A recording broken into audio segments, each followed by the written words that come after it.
Good time zone, my guys, gals, and non-binary pals. It is your boy Tempest Rameblood, and we are back in the inner sphere, where the only thing that's hot to go is a JR7D Jenner. We are now in our fourth episode of the RogueTech, fifth episode. My gosh, how the time flies. Fifth episode of the RogueTech Let's Play. We are looking at our financial report. We have the Hunchback in repair, the Eagle significantly in repair, and we're not going to be able to field it for a bit. And Chotel is injured for 16 days. So we'll go ahead and advance the timeline. We'll get to our financial report. Looks like we might run into a... There it is. Alright. Morale is back down to 12. It's not good.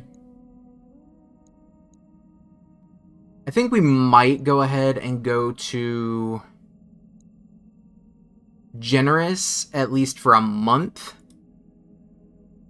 Increase our tech bay points and morale. I want to get us above discouraged because our resolve is just taking a massive hit every turn that our morale is below average. And if we don't have resolve, not only do we lose out on the wonderful thing that is offensive push, we lose out on vigilance, which is huge.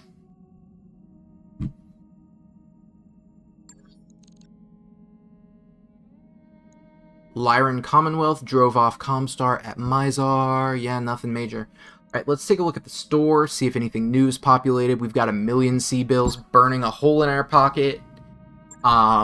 And I definitely think we could use at least some upgrades. So there's another Chasseur. The first one was a very good deal, but now that that's 2.5 or 2.25 million C-bills that we cannot afford to spend, we're not going to double up on them. Plenty of salvage for Inner Sphere Standard battle armor could be useful. An LMG MG4 Longinus set of battle armor.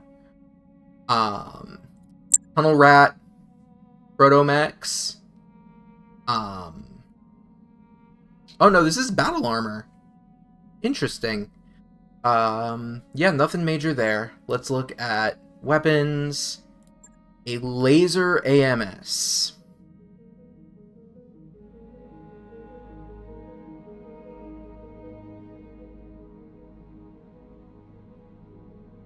That could be useful. Nothing else good in the weapons section.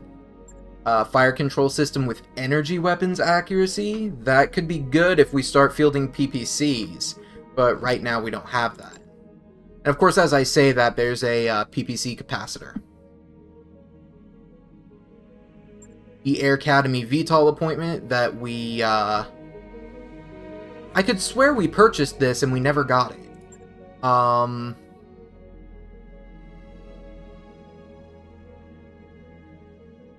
We probably do want a case.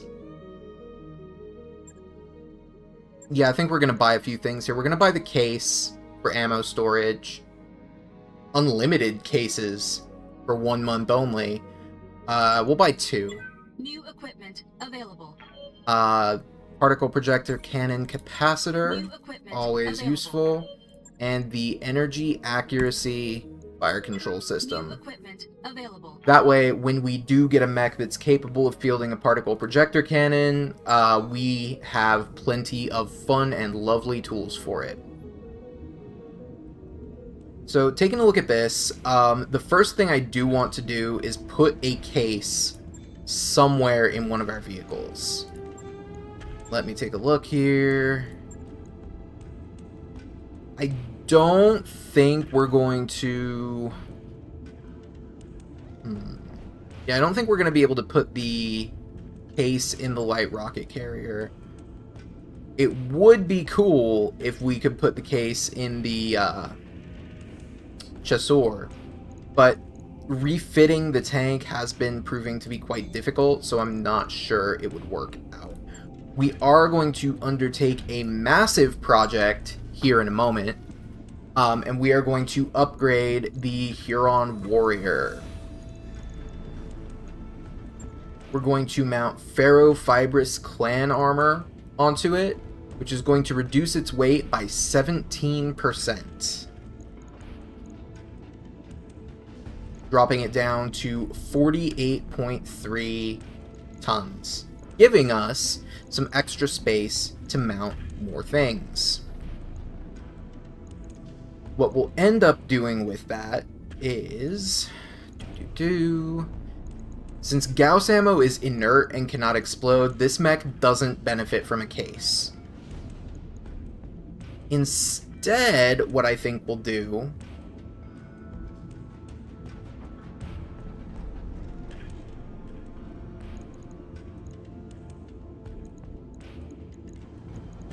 Yeah, instead what I think we'll do is we will mount Hargel on the right arm to protect that, and then max armor.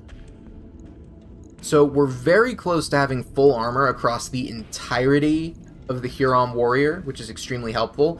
Not only is our rear armor covered, our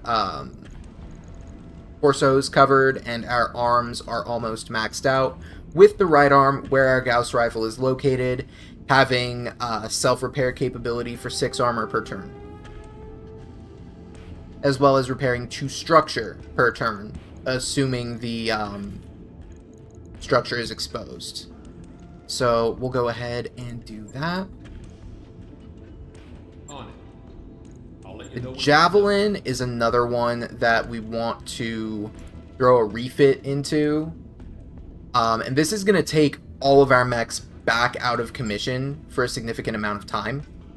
But we are going to drop the ferrofibrous clan armor in here, freeing up 0.66 tons. And then clan endosteel should drop us down to 27.84. Meaning, if we move the SRM ammo to there and mount a case in it, cased armor can't be used with case. What does that mean? Clan ferrofibrous armor, using a weave of ferro steel, ferro titanium, and diamond weave. Case innate. Oh! All of this armor is cased. So I don't even need the case for this mech anymore. In that case, what we're going to do is we're going to take some ammo. And now that we can mount the acid ammo, tandem ammo, and infernal ammo,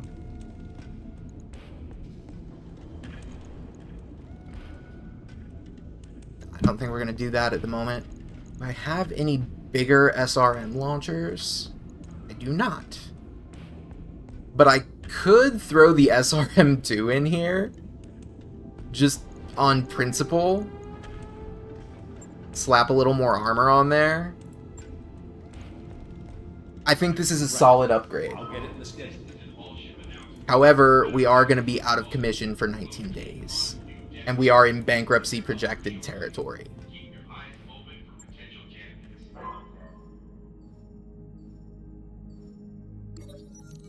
An endurance race. Shorty has requested permission to compete. Sure. Do it. He gained the tag athletic, but he suffered an injury, which is going to put him out for 18 days. Ouch. Well, let's continue advancing time. We have a spare pilot who can replace Shorty in the Javelin. But we're going to have to take a we're going to have to take a mission here in order to avoid bankruptcy and travel to another system. We did put ourselves in a little bit of a bad position with that, but it's still somewhat doable. So let's take a look at this. This is a capture base. This is a escort convoy. Don't really want to do that. A duo duel. And it's a 1 skull.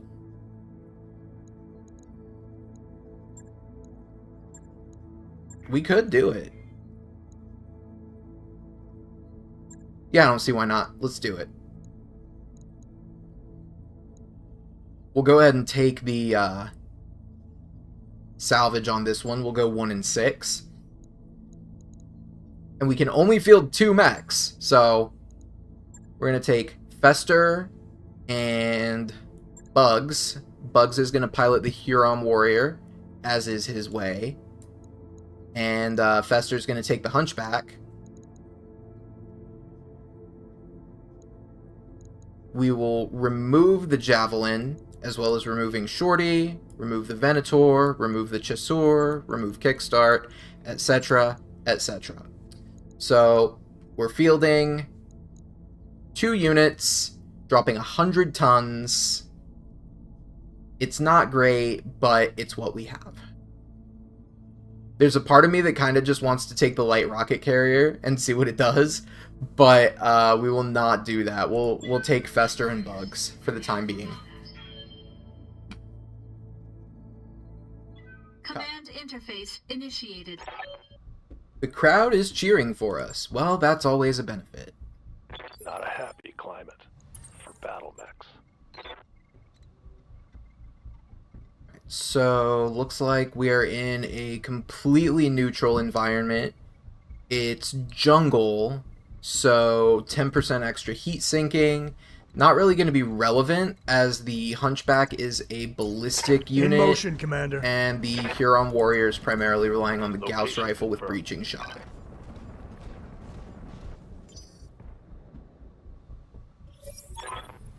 Looks like we have visual confirmation.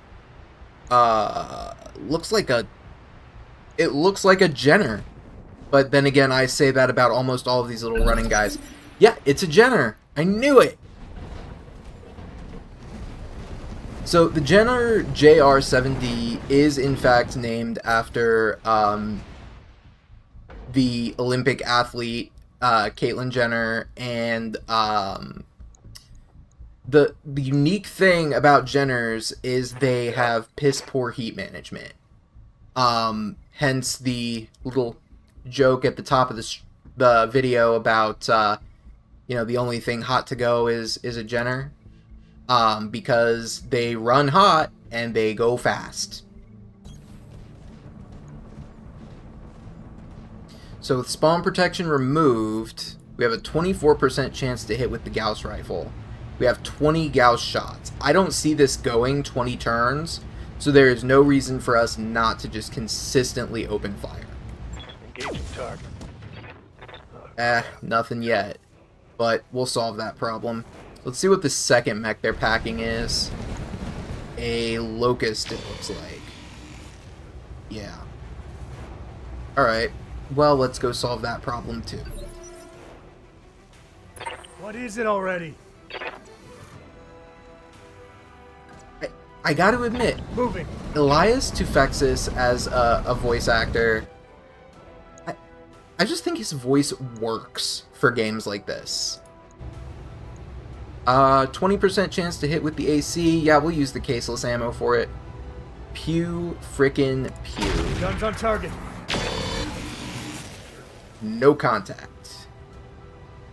We're gonna have to find a way to solve that problem. Unfortunately, we're running 2 medium mechs, and they are running 2 light mechs. So they are very likely to go before What do you us. Does look like we won initiative. Minor stutter there. So we're gonna move up here. Try to keep firing on this target. We've got pretty much crap all to hit on a lot of these, Guns on but target. we gotta keep trying. Because if we don't shoot, we can't hit. And if we don't hit, we're not gonna win this. So let's wait for the Jenner to move. It's probably going to rack up a bunch of evasion.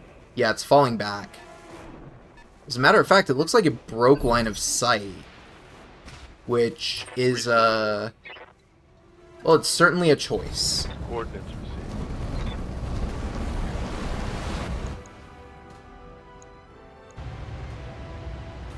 Turn off the medium pulse laser. That way we've got a 61.8% chance on the breaching shot. If this connects, there is a chance we can one-shot the Locust at the very least. I copy. Well, we didn't one-shot it, but we did put some hurt on it.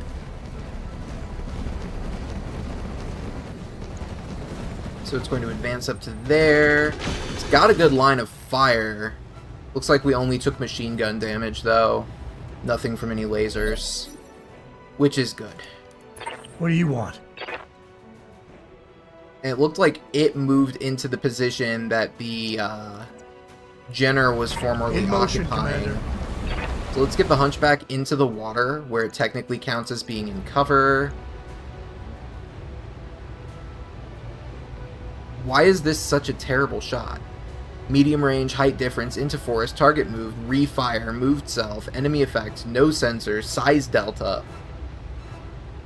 Let's just brace. And we'll wait for the Jenner to come to us. That way we can open up on it.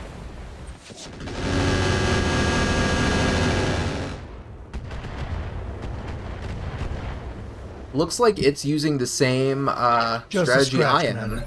with the acid SRMs. How interesting. Good to go.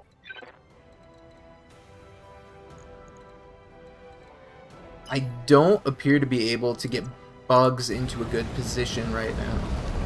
Not without sprinting, at least. And now that I'm in a spore cloud, it's just as bad, so... We will Alpha Strike here. Just in the hopes that we hit something.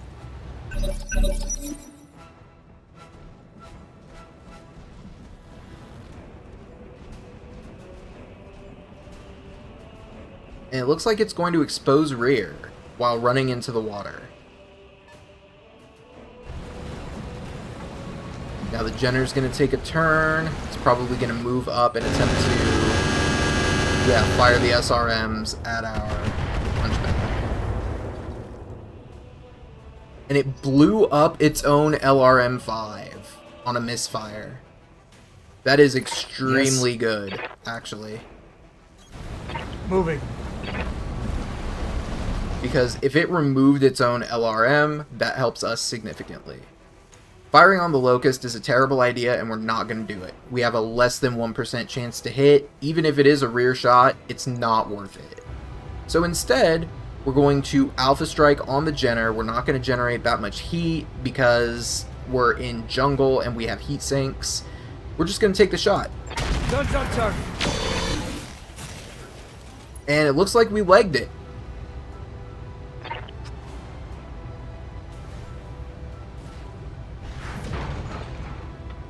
So, Pilot has 5 consciousness threshold. That's pretty serious. Down to 2 out of 3 health. Not only did it take all of that, it took fall damage as well. So we've actually done pretty well on that front. The Jenner is currently dealt with. Unfortunately, it's in water, so we can't use its propensity to run hot against it. Plus, this is a missile Jenner, which isn't going to generate as much heat as the typical Jenner, which carries 3 medium lasers and a large laser. Standing by. Let's see if we can get a shot here. I don't want to present rear to that Locust, but I don't have any other options if I want to maintain an attack. Alright, we'll just do it. If the Locust comes back, the Hunchback can take a shot at it anyway. I think we're going to aim for the head on this one, just to see if we can do it. But either way, we'll probably hit the body. Oh, we destroyed a side torso.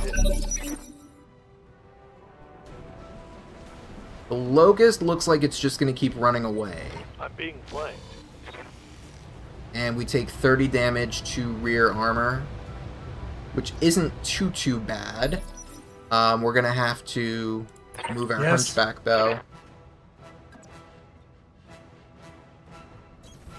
Moving.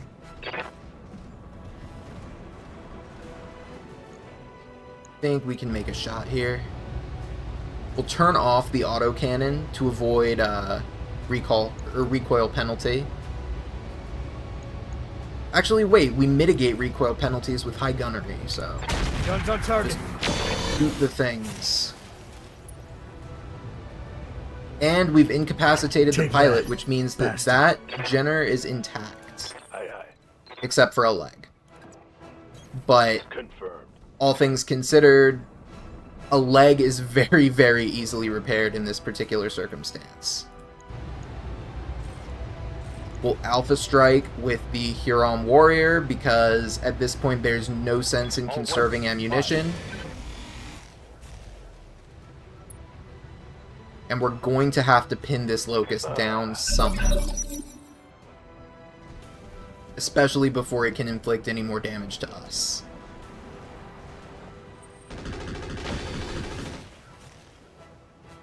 Two lasers and a machine gun, nothing major. Yep.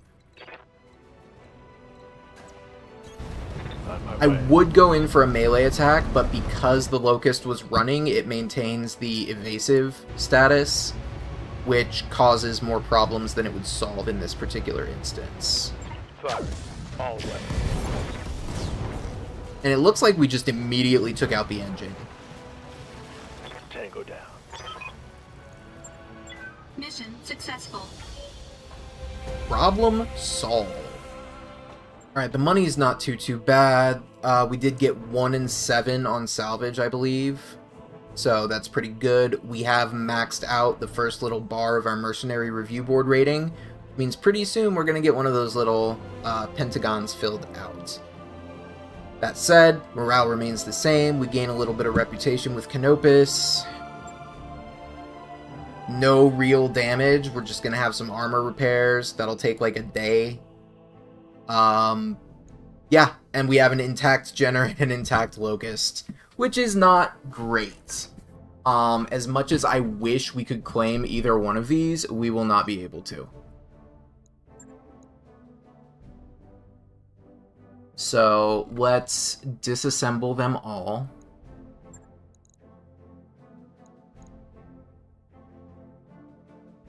They did have some nice gear. Magna lasers, tracer ammo for machine guns, Bright Bloom extended range medium laser, Artemis 3 fire control system. We could slap that in the Javelin. That's pretty good. Guardian ECM, Dreadnought Gyro, Swarm LRMs, Acid SRMs, Endosteel Structure. A lot of good stuff in here, and we only get to pick one thing we can take with us. Yeah, I think we might take the, well, Guardian ECM is also really good. Having ECM starting this early is definitely a good idea. A Dreadnought Gyro, also a pretty good idea. Double heatsink kit. There's a lot of good stuff in here, and I doubt we're going to get any of it. So, what we probably want to do, we'll take the Dreadnought Gyro, because that flat 10% removing of damage taken, and then granting entrenched after every walk, we need that, especially on some of our heavier mechs. So we gain a standard fusion engine, we'll sell that. Basic sensors, we'll sell that. Part of the Jenner. Yeah, the only thing we really managed to get was the Dreadnought Gyro, which, not sure if we're going to put that in the Hunchback or the Huron Warrior, but both of those are looking like prime candidates for us to slap some upgrades into. Alright, so a couple of mechs damaged on the last engagement, etc, etc. Minor armor repair, not a big deal. 4 days of fatigue, not a big deal. We are actually going to make this a double header episode, and we are going to jump to another system while we do some work on all of our mechs. So, since the Hunchback and Huron Warrior are actually being repaired right now, we will pop over to navigation. And we're going to pick a nearby system. Mangor, an abandoned system. It's only half a skull difficulty, poor primitive civilization, token population, and uninhabited. The only factions here are pirates and local government, and there's not a there's no reason to go to this system, even though there's a travel contract. Like, the only factions we would have to choose from are the pirates and the planetary government, and I'm not interested in either of those. We can go over to Fenardir, at which point we would we could take a look at this system, see what's in it. There are going to be some contracts to engage in battle here. It's Arctic, so heat sinking is going to be very useful. Former Star League presence indicates that some shop items are going to be lost tech. Low gravity, if I'm being completely honest, I'm not really sure how that affects anything. Mining, moderate population, moons means there will be lunar biome missions as well, and aquaculture indicates that there's probably going to be significant amounts of water terrain. So if we move this way towards these red systems, we don't even know what's going on there. Like, we don't... What? Are these systems just not controlled by anybody? Yeah, they're controlled by planetary government. Wow. Okay, so that's just a little independent series of fiefdoms out here, and that's more than slightly concerning. Especially when you look at how many abandoned sectors there are here. That's actually pretty weird. Yeah, we'll go ahead and go to Fenardir. Travel out there. Wait, there's a travel contract that can take us there. So that might actually be better. If we take a look at that. Let's pop over to the Argo Command Center to look at contracts.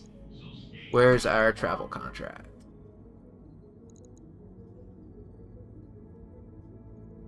Operation Bright Pony. Travel to Mangor. Travel to Mangor. And travel to Mangor. All of these are...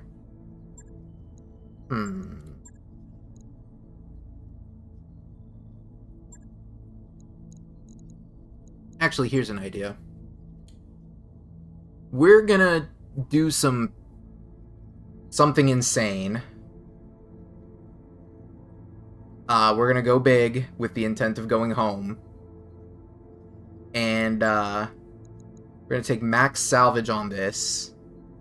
Just enough money to offset drop costs. And we are going to bring out... Oh, Shorty's still injured. Oh, no. That means Ironhead is up. We're going to throw him in the Javelin. Since we can only drop a single mech, we are going to deploy.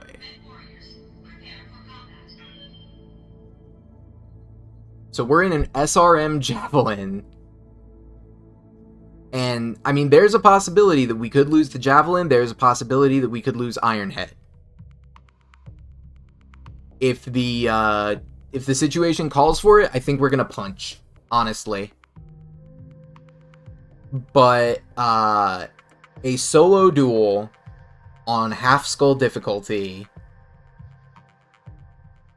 especially considering we're packing a significant amount of weapons and our 1-2 punch actually has a very good chance of working. I think there's a strong case to be made that that we can easily make this happen. Cut. Command interface initiated. It's an Urbie?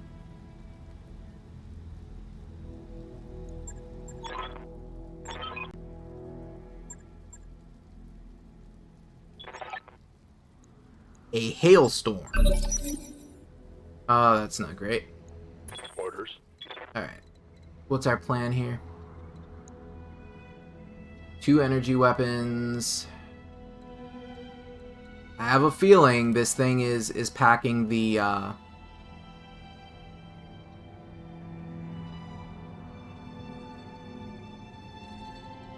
Yeah, I have a feeling this guy's packing a, AC-20. Or he might be the PPC Urban Mech. I don't like either one, but,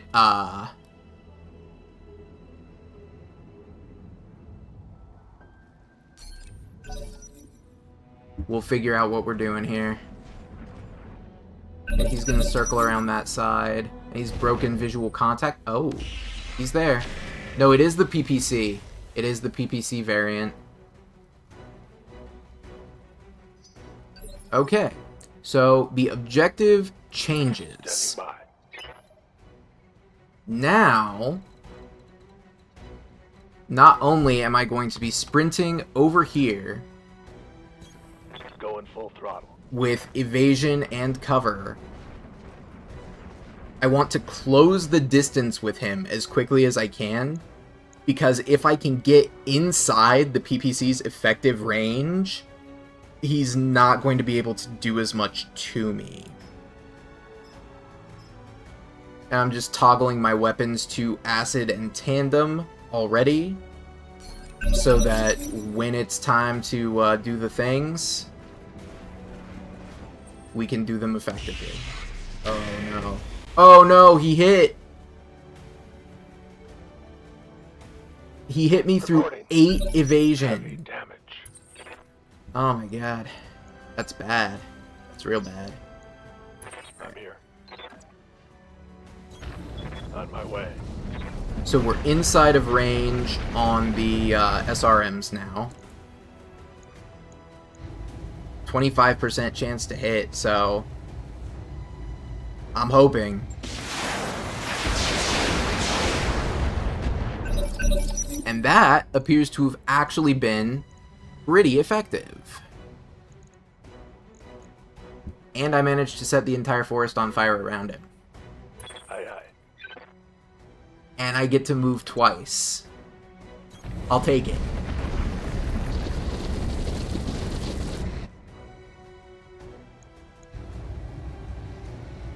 Why is my...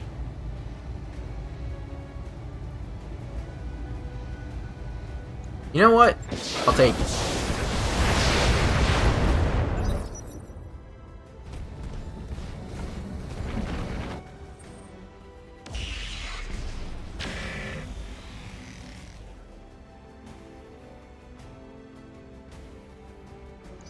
So he did not manage to hit anything, but he's acting twice now because he won the initiative.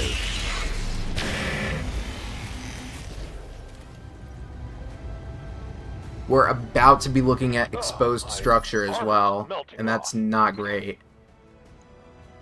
Ready for orders. Moving out. See what our hit chance is. It's still not great, but it's better than nothing.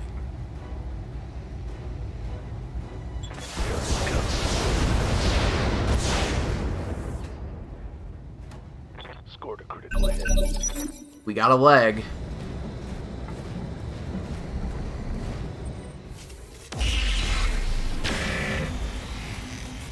But so did he.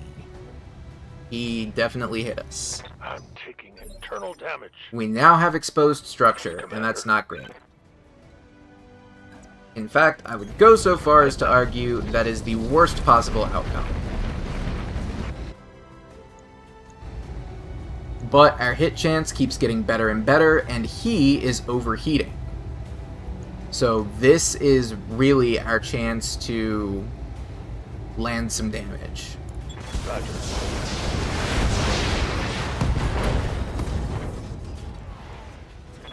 Critical hit, Commander. So we took out the gyro, we panicked him, we destroyed a side torso, we took out the large laser, we did not take out the PPC, we took out all of his heat sinks and his heat bank. Orders. He's got nothing. So we'll just keep it up.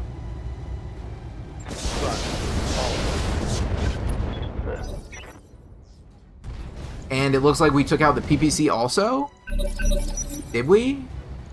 I gotta scroll through all this damage. Good to go.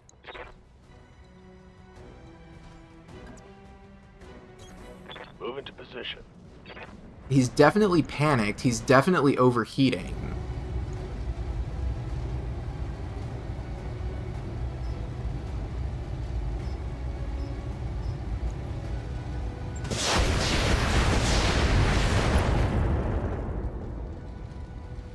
SRM. And he punched. Mission successful.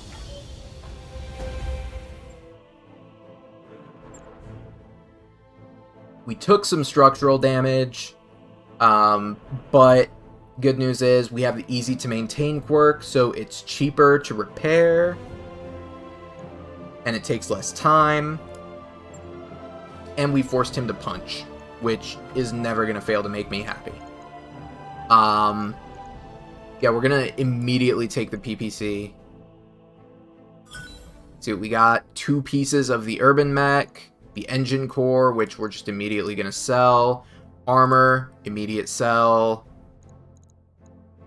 Yeah, not bad all things considered. Okay, damage on the last engagement, 13,500 and 3 days. Yes, we're going to start the repairs immediately. That's the same amount of time Ironhead is going to be fatigued, too. The Javelin is going to be done quickly. The Huron Warrior and Hunchback will be done shortly before the financial report.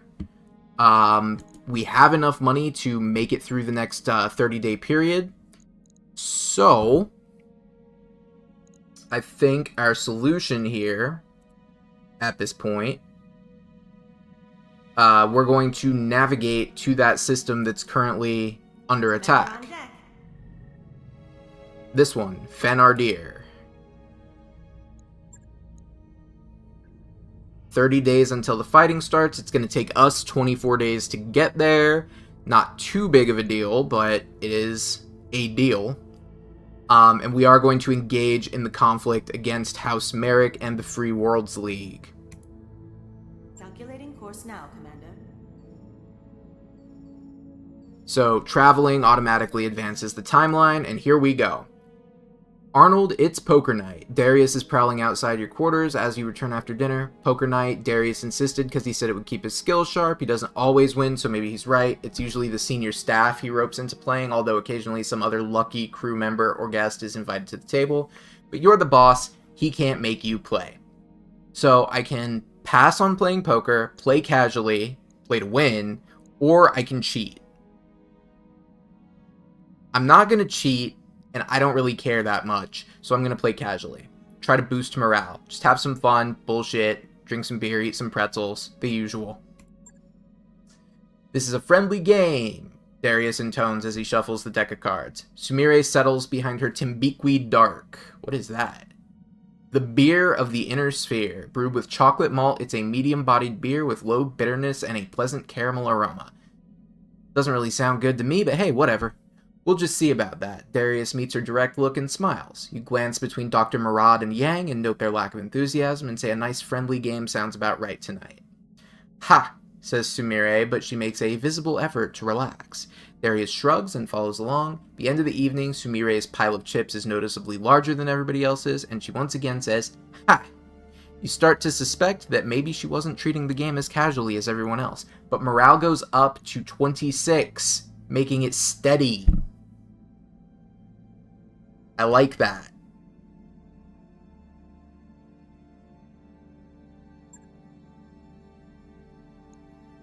So, in 4 days, we should reach the financial report.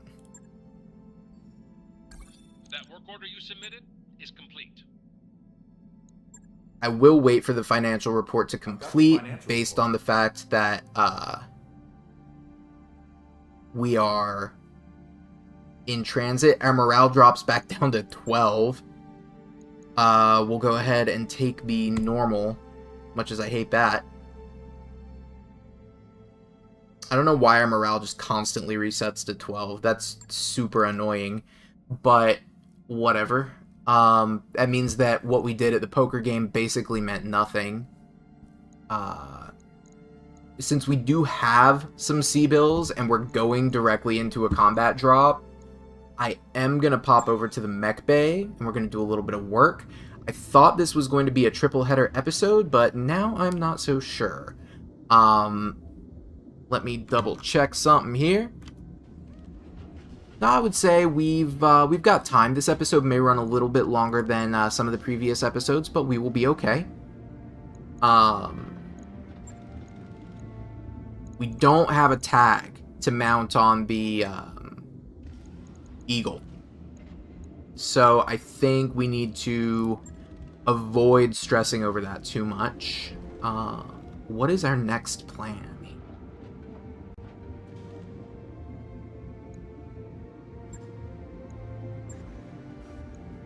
I mean, none of our mechs can really facilitate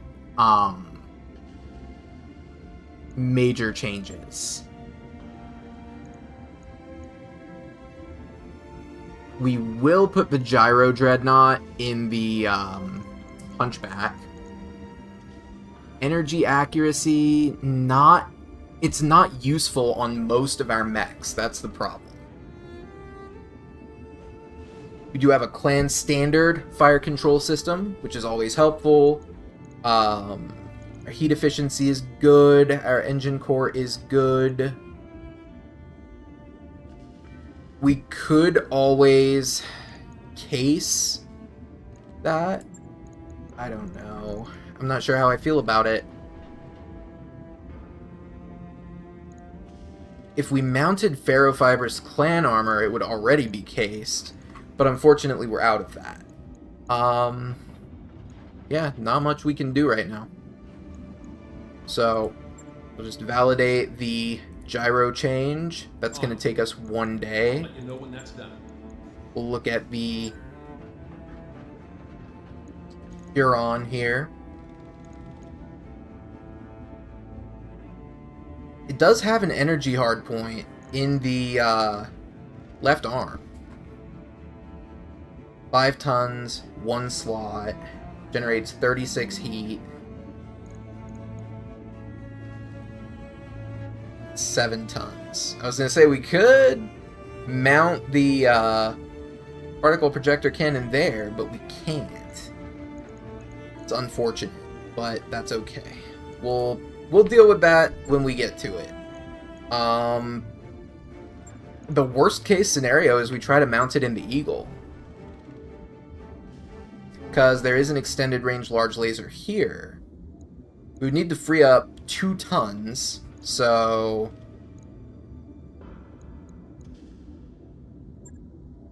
we strip out all the components there. We lose 2 double heat sinks and 2 jump jets and the tag. So I think we want to start with putting those back. 2 double heat sinks, 2 jump jets. Puts us right where we want to be. We lose the medium laser, which would basically make this, I don't know how I feel about it. Yeah, we'll go with the fire control energy accuracy. That seems like a good idea. We probably have some weapons we can mount. We have a clan extended range small laser. Magna small laser. We don't really have a lot in the way of weapons that we can take.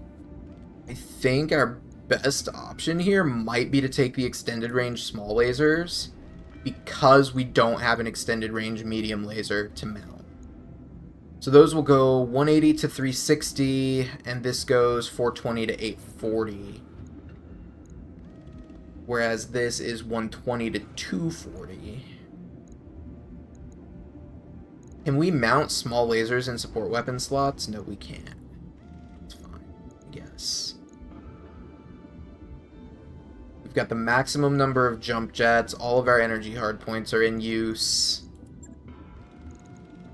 Not a lot left to it. We don't even have enough carry capacity to bolt on the minigun.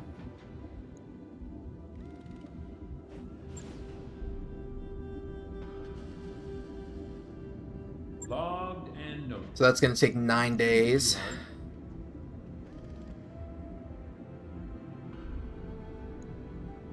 I'm thinking...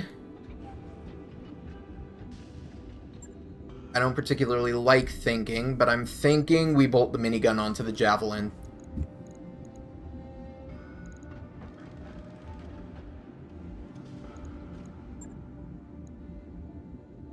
Right. I'll get it in the schedule. So everything will be ready by the time we arrive at Fenardier. So let's pull the trigger in advance time.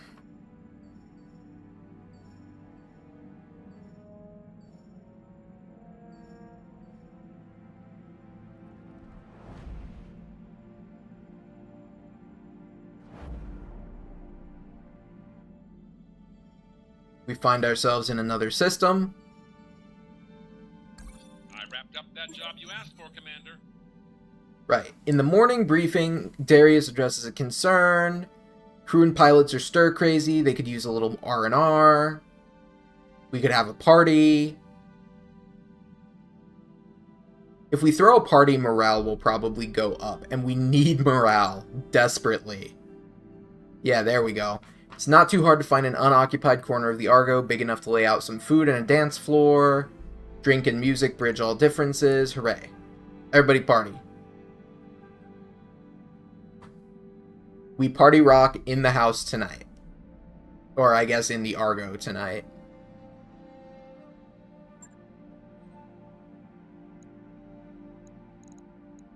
So before we drop, because as soon as we hit Fenardier, we're going to enter into the combat contract.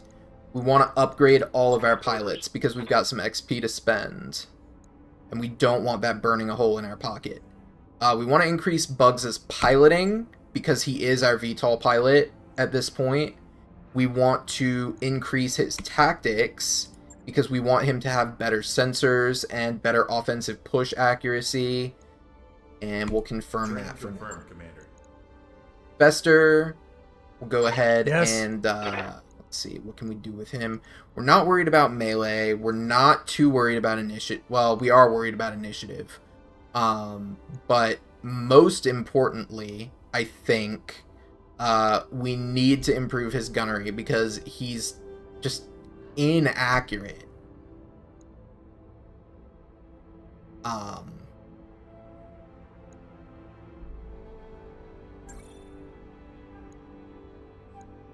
Just extremely inaccurate. And we're going to take focus fire on him because I want to start building him into called shots with the AC-20 so that he can sort of snipe with it. We'll confirm that upgrade. Training complete. Yeah. And it looks like we've got enough for Ironhead to go up in gunnery as well, giving us a better chance of unjamming the SRMs as we continue to shoot them. Kickstart will improve in a move that surprises nobody.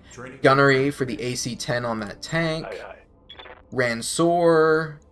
We need to improve your guts. That's going to be one of the first things we do. And then second, because you are a tank and VTOL pilot, we are going to increase your piloting. Mech Warrior training complete.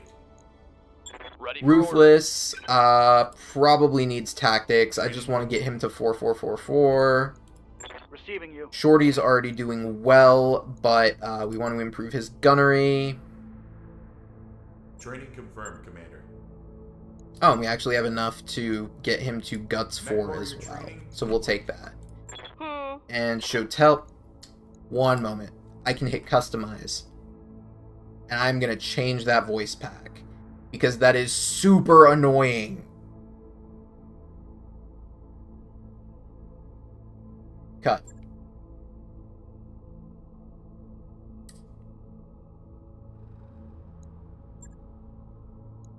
Hey. Good to go. There we go. Alright, we have now fixed the voice pack. Thank God. We'll get you up to Tactics 3, and we'll go with Piloting 4. Training complete. Since Shotel is usually our scout mech pilot. Get back to the Argo, advance the timeline, Looks like we've arrived, Commander. and we are going to take the Magistracy of Canopus contract. Now, these contracts are probably going to be a little bit bloody, especially considering the discrepancy of forces that the House Merrick is bringing to bear on the Magistracy. Blech, can't talk about that. We will defend the planet in this priority mission, and we'll take it. We're going to get a series of contracts to support their forces, and we will not be able to leave the system until the battle is over.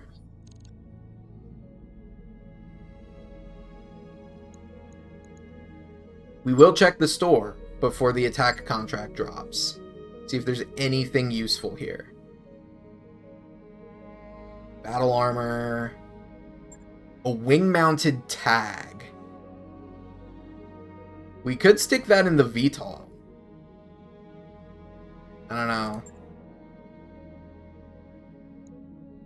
Look at weapons, just medium lasers and LRMs. Nothing good in ammo. Nothing good in equipment. Nothing particularly stand out in mechs either. So it looks like we are going to be taking a mission.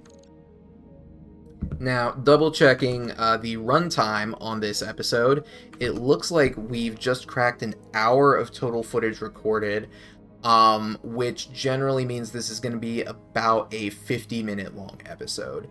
So I think we are going to cut it here. I don't want to go on too long and take up everybody's time, but we are immediately starting the next episode with the attack contract to defend planet Fenardir. And that is where the festering wounds will find themselves on the next episode of RogueTech. Remember, if you did like what you saw today, please feel free to like, comment, and subscribe. If you enjoyed this or have any questions, comments, or concerns, you can also reach out in the comments, and I will be more than happy to get back to you. And once again, just to remind everybody, upload schedule is every Tuesday at 8 a.m. Eastern Time. So if you are looking for more RogueTech goodness, that is when you'll find it. That said, remember, Mr. Rogers would love you just the way you are, and so do I. Be good to each other out there.